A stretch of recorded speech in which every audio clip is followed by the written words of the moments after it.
Alright then, let's start the new episode of One Piece again, but before that, last time we saw that Kuma was running away for some reason. He ran off from the Revolutionary Army base and went straight to the Marigios. They faced off against the Navy, and even Akainu suffered quite a lot of injuries. But even then Kuma kept on running, and at that time, Kizaru and Luffy came face to face after 2 years, and if I'm speaking honestly, personally, I had greatly underestimated Kizaru's strength. Even after a long time of Luffy attacking Kizaru, nothing happens to him. But when Kizaru attacked, he sent Luffy flying straight through the laser barrier. Then Bonnie also attacked Kizaru. But he sent her flying too, and went straight to meet his old friend Dr. Vegapunk. But thankfully, Gear 5 got into action, and Luffy got back on time. He went through barrier 2 times thanks to Kizaru, and Gear 5 has awakened the ancient robot of the Lost Kingdom. So now, as the story continues, seeing this form, even Kizaru started to sweat, and asked Luffy to let him do his job, but like Luffy would let him get Old Man Apple. That's why he gives a very nice and proper roller coaster ride to Kizaru with speed, and threw him off this time, just like he did to Luffy. Now that out of the way, Brook again starts with his dead skull jokes, and Nami stopped him, because they have to run while Luffy is holding off Kizaru. Robin and Stussy needs to be escorted carefully, and Ed says he has stretchers for that. Now that's one problem solved, but Old Man saw Bonnie is barely saving herself beneath the punk records. So Atlas decided to get down and take control of Pacifista, or else they would destroy them the moment the barrier goes down. Vegapunk still has the authority to stop them. But Old Man Apple also wanted to tag along. All of this is because the Navy is attempting to kill him, yet he wants to go there. But Old Man says he couldn't sit back, and called Frankie and told him about his Bonnie downwards. He saw Bonnie getting kicked, so Vegapunk got mad that Frankie let Kizaru kick the girl. However, Frankie was ready to go save her, and Vegapunk wanted to go as well when Ed takes down the barrier. But the monster heard this chat and got on fire hearing that Bonnie got kicked. Sanji wanted to go rescue Bonnie now because all the stuff Vegapunk wanted, Sanji and Jim got that. Jim tells them all to meet him at the rear exit.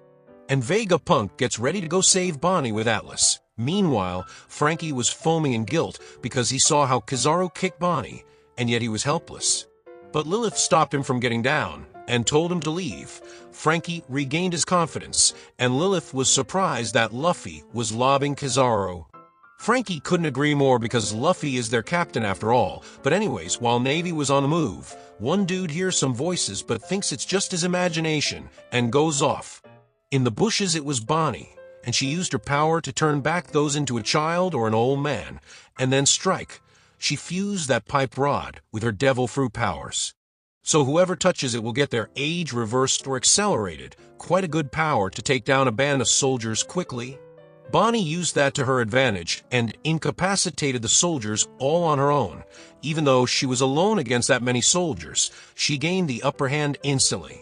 So the remaining one orders other soldiers to stay away from the center part where Bonnie is. Her age manipulation power were truly handy. But there were some soldiers who found Centaumeroan on the ground fully cooked to crisps. It was him who saved Bonnie when she was falling to her death. Truly, Sentomaru earned the respect. Now, Bonnie was considering hiding until everything gets over, and in the meantime, Zoro was up against that Lucci. He was hiding in the area, and Zoro got ready with his devil's haki. Lucci used his devil fruit and haki to fight the guy who has only one eye, yet he was not able to corner Zoro at all. Then as they got in the air while fighting, Zoro used a nice trick to bring Lucci down, and Luffy saw him and offered to help. But Zoro declined because he wanted to deal with Lucci himself. Instead, he tells Luffy to go hold down Kizaru.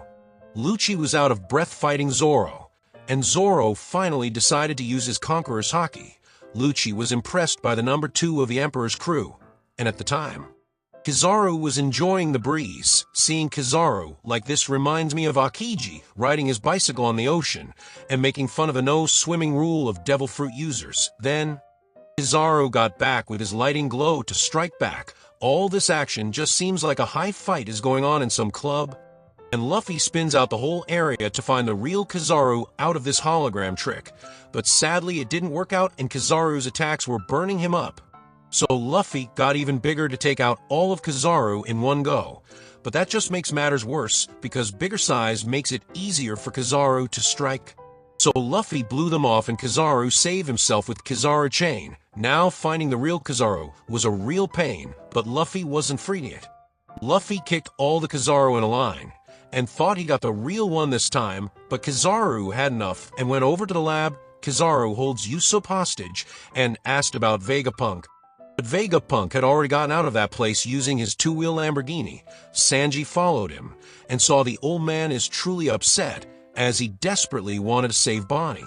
There Atlas told Sanji to just sink in, and Kizaru goes after his target. His one light attack from that distance was enough, but Luffy gives a last-time shocking save by eating that light attack. There Frankie also hoops onto the ride and asked Lilith to use General Frankie to ready the ship, and Luffy, he was about to burp out Kizaru's light attack.